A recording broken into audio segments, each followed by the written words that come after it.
నమస్తే, welcome to Politicos. మనం రోజువారీ జీవితంలో ఎన్నో పనుల కోసం పరుగులు పెడుతూనే ఉంటాం. కానీ ఈ పరుగులన్నింటికి, ఈ నడకలకు కూడా రీఛార్జ్ ఇచ్చే ఒకే ఒక అంశం ప్రశాంతమైన నిద్ర. అయితే ప్రస్తుతం భారతదేశాన్ని ఒక సరికొత్త ముప్పు వణికిస్తోంది. అదే నిద్రలేమి. నిద్రలేమి కూడా ఒక సమస్య. అది వణికిస్తుందా అని మీరు ఆశ్చర్యపోవచ్చు. నిజమే, ఇది చాలా పెద్ద సమస్య. వినడానికి ఇది సాధారణ సమస్యలా అనిపించినా దీని వెనుక ఉన్న నిజాలు మాత్రం చాలా భయానకంగా ఉన్నాయి. మరి ప్రస్తుతం మన దేశంలో ప్రతి 5గురిలో కూడా ఒకరు నిద్ర సమస్యతో తీవ్రంగా బాధపడుతున్నారు. అవును, మీరు విన్నది నిజమే. ప్రతి 5గురికి ఒకరికి నిద్రలేమి ఉంది. ఇక ఈ నిద్రలేమితో ఎక్కువగా బాధపడుతున్నటువంటి వారు ప్రపంచ దేశాల జాబితాలో భారత్ కూడా చేరిపోయింది. ఈ స్లీప్ డేంజర్ గురించిన పూర్తి వివరాలు ఈ రోజు మన పొలిటికోస్ ప్రత్యేక కథనంలో చూద్దాం.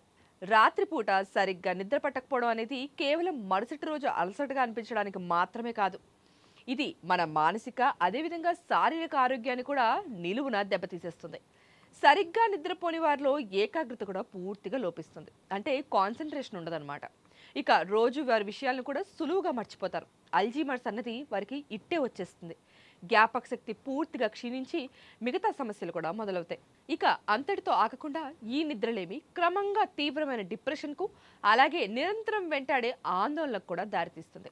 అంటే నిద్ర బాగా పడుకున్న వారితో కంపేర్ చేస్తే నిద్ర లేని వాళ్ళు ఊరికే ఆలోచిస్తూ చిన్న చిన్న విషయాలకు కూడా కంగారు పడిపోతూ డిప్రెస్ అయిపోయి వారికి వారే ఏడ్చే పరిస్థితులు ఇప్పుడు భారతదేశంలో కోకొల్లలుగా మారిపోయాయి అన్నమాట. పరిస్థితి ఎంత తీవ్రంగా ఉందంటే ఈ నిద్ర సమస్యల నుంచి ఎలాగైనా బయటపడాలని దేశంలో దాదాపు 78% మంది ప్రజలు డాక్టర్ల చుట్టూనే పరుగులు తీస్తున్నారు. అయితే ఇక్కడే అసలైన సమస్య వచ్చిపడింది. నిద్ర సమస్యల కోసం అయితే వైద్యుల్ని సంప్రదిస్తున్నారు. కానీ ఆ సంప్రదించాలనే అవగాహన పెరుగుతున్నప్పటికీ మన దేశంలో నిద్రలేమికి తగిన వైద్య వసతులైతే లేవు. ఎస్, చాలా మంది అనుకుంటారు నిద్రలేమే కదా డిప్రెషన్ వస్తుంది, దీనివల్ల ఈజీగా మనం డాక్టర్ దగ్గరికి వెళ్ళి మెడిసిన్స్ తీసుకుని కౌన్సిలింగ్ తీసుకుంటే తగ్గిపోతుందని. కాదు, ప్రపంచ దేశాలతో కంపేర్ చేస్తే కనుక భారతదేశంలో నిద్రలేమికి ఉండాల్సిన స్పెషలిస్ట్ డాక్టర్స్ అయితే చాలా తక్కువ మంది ఉన్నారు.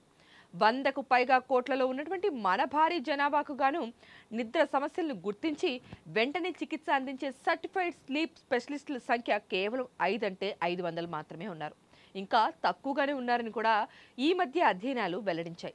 అంటే సమస్య భారీగా పెరుగుతుంటే దానికి సరిపడా నిపుణులు కూడా లేకపోవడం ఒక ఆందోళన కలిగించే విషయమే కదా. మరి కేవలం నిద్రను నిర్లక్ష్యం చేయడం వల్ల మన శరీరం ఎంత పెద్ద ప్రమాదంలో పడుతుందో స్మార్ట్ ఫోన్ల వాడకం, విపరీతమైనటువంటి పని ఒత్తిడి, మారిన జీవనశైలి మన నిద్రను పూర్తిగా దూరం చేస్తున్నాయి.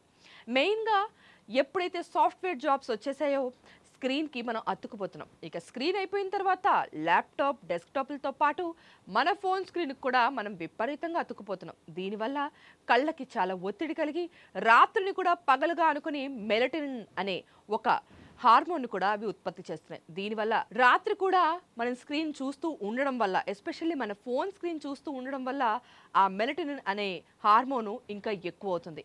ఇది రాత్రి కాదు, పగలే, అందుకే లైటింగ్ వస్తుంది కళ్ళకి అని తెలియకుండానే ఒక సంకేతాన్ని పంపిస్తుంది. ఇంకేముంది, మనకి రాత్రి నిద్ర కూడా గాయం. అంతేకాకుండా ఒత్తిడి వల్ల కూడా చాలామంది రాత్రి పడుకునే టైంలోనే ఎక్కువగా ఆలోచిస్తుంటారు. వారి సమస్యలు ఏంటి, ఏం జరుగుతోంది, ఇలా ఎందుకుంది మా జీవితం అనేసి. ఇవన్నీ కూడా మర్చిపోయి ఆదమర్చి నిద్రపోవాలంటే ఒకే ఒక కిటుకు, దయచేసి ఎటువంటి స్క్రీన్కి దగ్గరికి వెళ్ళకండి. అదేవిధంగా పడుకునేటప్పుడు ఎటువంటి ఆలోచనలు పెట్టుకోకండి. ఆరోగ్యంగా మీకు నచ్చినటువంటి సంగీతమో లేకపోతే ఏదైనా ప్రవచనాలో వింటూ పడుకోవడానికి ట్రై చేయండి. ఈ నిద్రలేమి మరింత పెద్ద అనారోగ్య సమస్యల ఊబిలోకి నెట్టేసే ప్రమాదం కూడా మనం తప్పించుకోగలుగుతాం. ఓకేనా? ఈ వీడియో మీకు కనుక ఉపయోగకరంగా అనిపిస్తే లైక్ చేయండి, మీ ఆత్మీయులకు షేర్ కూడా చేయండి.